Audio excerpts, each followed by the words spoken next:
Lakini ukipata ni kusafishaga kucha, kubadilishaga kope, kununuaga masuruali yaliyochanika humu hivyo, yani ndio maisha ya vijana. Naomba mnitazame, mnaona aibu mimi? Si ndio mnachokifanya? Mlifikiria hapa mimi ninawaita leo nina jema na nini?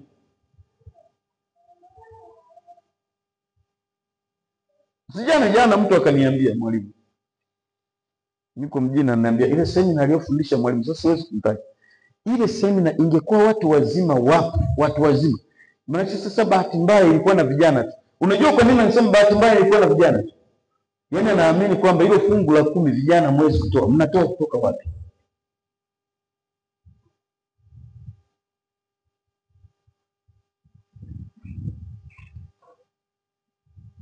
Ujenzi wa kanisa, wajenge watu wazee.